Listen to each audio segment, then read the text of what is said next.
Yeah, and then of course the big buzzword right now is artificial intelligence, because well, data science is data driven, and artificial intelligence is a much broader area and much broader thing than just data science. However, in Germany, artificial intelligence were typically just a buzzword or a synonym for deductive learning. We'll see how that works actually on the next slide. Artificial intelligence in Germany was a very specific part of artificial intelligence actually. Yeah, so the big German players in artificial intelligence were a little bit against this data-driven data science blah blah blah thing. Yeah, so there is some kind of clash, and now all those things, all those terms are somehow getting together, merged and stuff like that. So what is artificial intelligence? In general, I would say artificial intelligence tries to simulate human decisions. Yeah, and as that is basically a subset or subfield of computer science, and it includes many domains like reasoning, problem solving, knowledge representation, planning, learning, also machine learning, especially natural language processing, perception, motion and manipulation, blah blah blah blah blah blah. Yeah, so you see a lot of things, and among that, of course, which is for us interesting, is also the learning part. Yeah, that is of course interesting from the data science point of view. So there is a major overlap to machine learning and data science when it comes down to learning, knowledge representation, maybe also of course data pre-processing and stuff like that. Yeah, and as I said before, in Germany, AI is often misused for deductive learning approaches, especially in the context of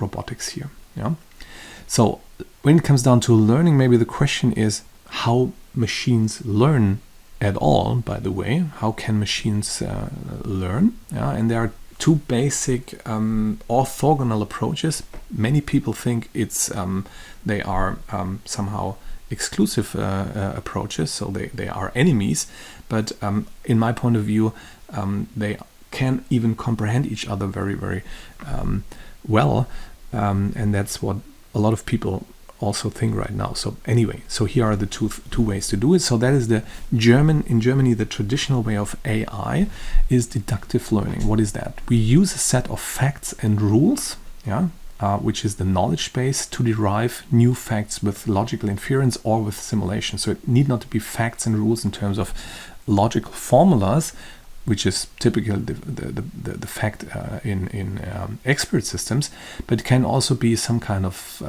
equation systems modeling something. So the most important point is that you model something, you have a model for a fixed scenario of your real world, and you need an expert to model that in terms of logical formulas or in terms of equation systems or whatever. Yeah, and then you can play with this model, so you can do scientific computing and simulation with your equality systems, or you can derive new facts, implicit facts with logical deduction, logical reasoning from a set of logical formulas. Yeah, so the learning is from a general model to very specific facts.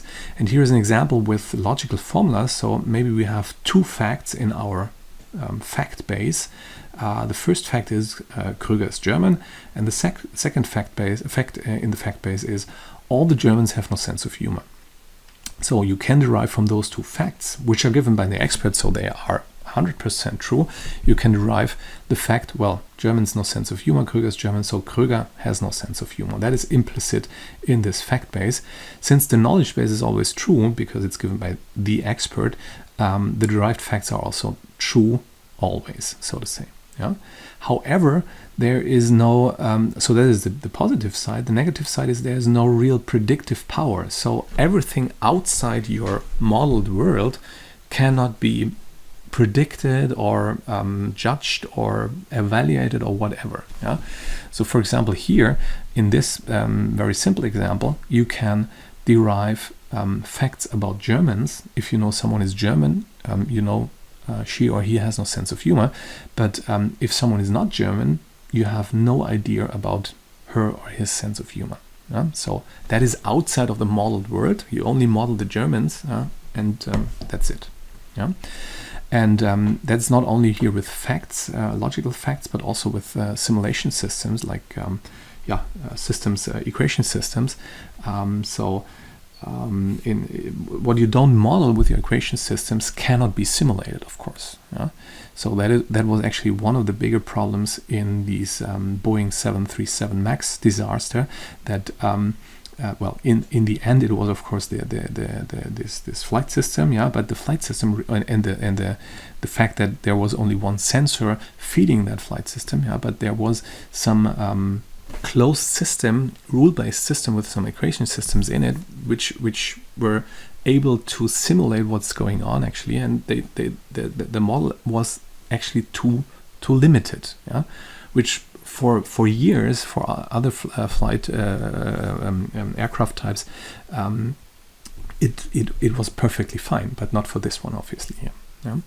So you see that this actually works absolutely good, because I mean, if you can rely on the derived facts, that's perfect, but that only works, and that only works, but then it works for very, very closed systems that have a clear input-output, for example. And on the other hand, we have inductive learning. That is the machine learning fancy stuff, machine learning, data mining, whatever. So in that case, it's the other way around of learning. So you use a set of observations, your data, to learn general facts, general models. So it's a learning from the specific to some more general model. So the other way around of deductive learning, so to say. So here's an example: 5 observations. We have Kröger, he's German and has no sense of humor. Schmidt is German, has no sense of humor. Meyer is German, no sense of humor. Blatter is Swiss, has sense of humor. And Johnson is British and has also sense of humor. Of course, the British. But anyway, so a rule or rules that model this or explains this set of observations in a kind of best possible way would be, okay, if German, no sense of humor, that explains the first 3 one, and the last 2 ones can be explained by not German sense of humor. And since we usually do not have seen all possible observations, we only have seen 3 Germans and 2 non-Germans, but okay, since we haven't seen all, the derived rules may be not 100% true. We are biased to those observations where we learn our general model from, but now we have a predictive power. So what about the sense of humor of Müller? He's German. Okay, just apply our rules. German, no sense of humor, so Müller has no sense of humor. What about Trumpf from the US? Well, he or she is not German, so he or she will have a sense of humor. So we have now a more generalized model, which is more flexible and can also do predictions, obviously. And you may also ask, what is the difference between machine learning and data mining? Well, in the end, there is this more a technical difference. So machine learning usually tries to model the problem as a kind of optimization problem and then just solves it, with standard solving techniques. And data mining typically uses an algorithmic approach. So you can think of a functional programming approach versus a procedural or imperative programming approach, in terms of programming paradigms. But again, there's no clear border between those 2 subfields, even though they are thought of being different subfields of machine learning, of computer science, but these subfields are highly overlapping, actually.